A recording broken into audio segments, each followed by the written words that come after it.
Hello Leafs Nation, I'm Rick Scarborough and you're watching Blue and White Weekly, where we bring you weekly updates on the Leafs and the hockey world at large. Don't mind me here folks, I'm just pouring myself a nice pintous Holmberg, but that's not what's important. What's important is we have a brand new week of Maple Leafs hockey to talk about, so let's get into the news.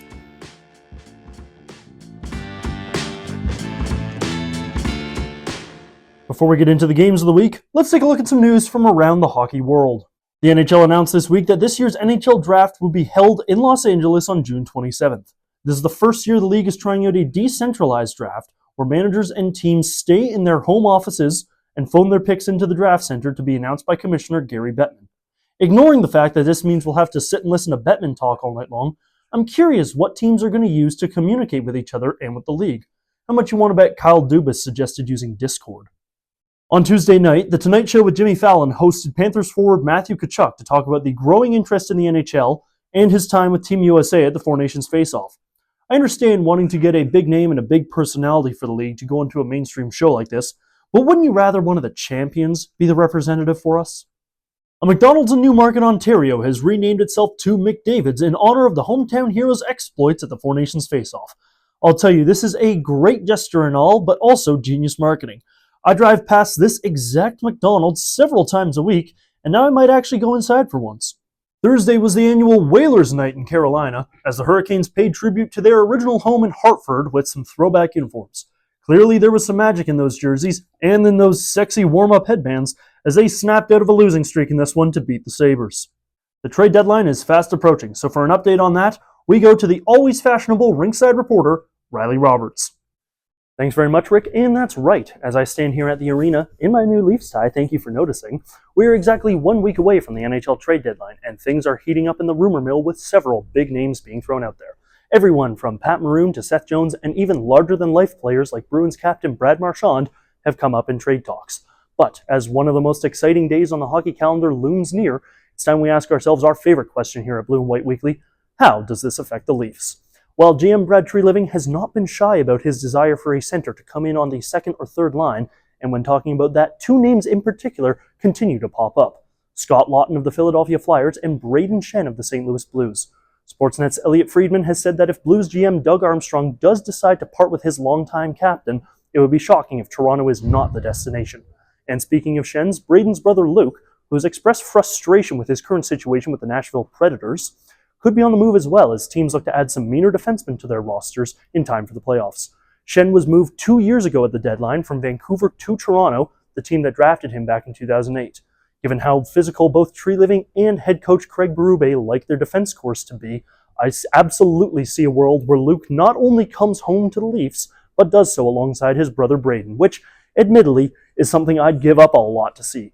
And speaking of giving up a lot, nothing comes for free on deadline day, and any major move the Leafs make will absolutely cost them one or more of their prized prospects and assets, such as Ben Danford, Easton Cowan, Fraser Minton, or that 2026 first-round pick.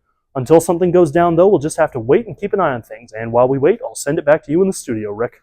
Thank you very much, Riley, and if you want to stay up to date on everything going down at the trade deadline, be sure to turn on post notifications for Blue and White Weekly both here on YouTube and on all our social media platforms, links in the description. And just before the Leafs return to action after the Four Nations break, Alex Steeves was called up from the Toronto Marlies. Steeves leads the AHL in goals with 29, but there's no way he'll be able to contribute like that at the NHL level, right? The Leafs jumped back in from the Four Nations break on Saturday night at home against the Hurricanes. Saturday also marked the 5-year anniversary of the David Ayers game, when the Leafs lost at home to a 42-year-old Zamboni driver who works for them. I hope that's not an omen of how this game is going to go. Just under 3 minutes in, Alex Steeves, I told you he'd be important, gets his first career goal and gets things rolling as the Marlies call-up catches a Tavares feed at the dot and sends it into the net to give the Leafs a quick lead. And just 29 seconds later, a mad scramble at the crease leads to Pontus Holmberg's third of the year, and it's 2-0 quick for the Leafs. Not long after that, David Kampf buries one, and this is starting to look like a pretty easy game, 3-0. And just when I say it looks like we're running away with it, we go even further as John Tavares finds Twine to make it 4-0 with his 22nd of the season.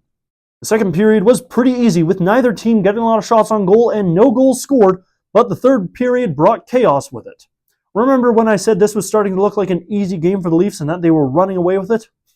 I should know this team well enough to just shut up sometimes. The Canes put away 3 goals in under 3 minutes to bring this game within 1, but Anthony Stolarz and the defense stand their ground, and Holmberg and Matthews both hit the empty net to settle this one down for the 6-3 win, 5 years after losing 6-3 to the Canes and our own Zamboni driver. Holmberg's empty netter makes this just his second career multi-goal game, while Matthews' goal ties him with the great Darryl Sittler on the Leafs' all-time goals list, just 32 away from passing Matt Sundin for the title of all-time greatest Leafs goal scorer.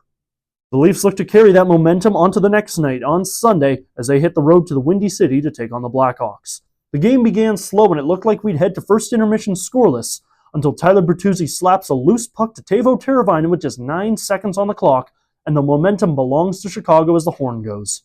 Bertuzzi, you ruin everything. That's okay though, because the Leafs came out flying in the second, particularly Nick Robertson. He picked up 2 goals in this period, along with Jake McCabe getting one by Peter Mrazek to give the Leafs a lead. Nicky Robbie must have known he had to pop off when he heard his brother Jason scored a hat-trick for the Dallas Stars. And Nick and Jason become the first pair of brothers to have multi-goal games on the same night since Pavel and Valeri Bure in March of 2000.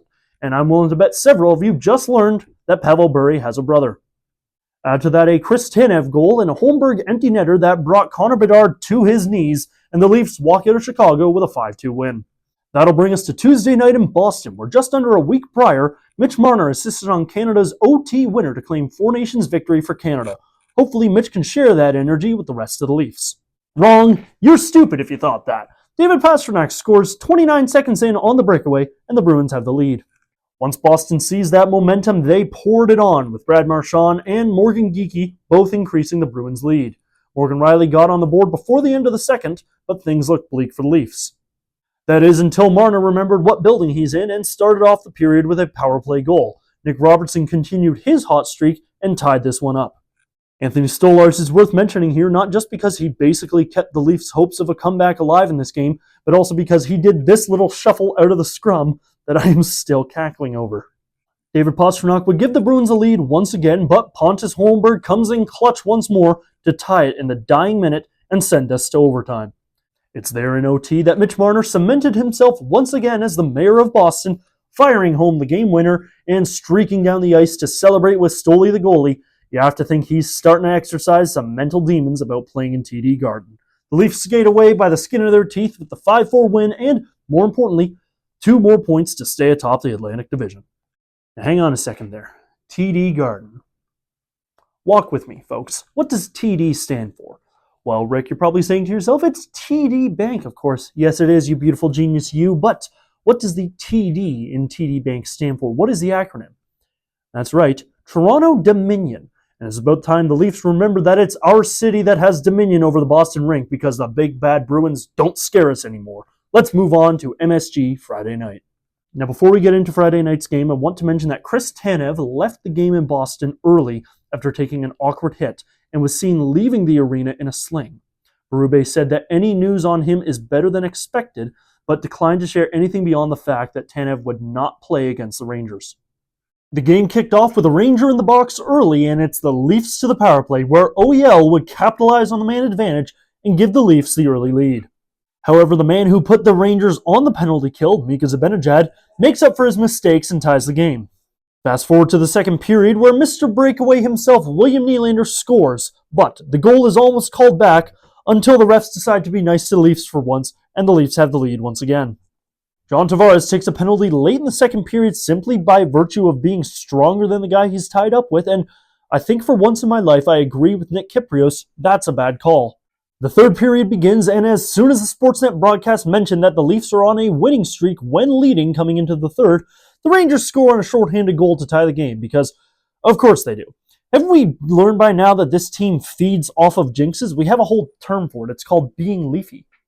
But later in the period, a scramble in front would lead to Matthew Nice finding the back of the net and the eventual game winner as Anthony Stolarz stands his ground from there, and the Leafs hang on for the 3-2 win.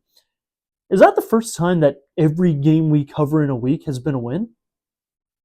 I think it might be.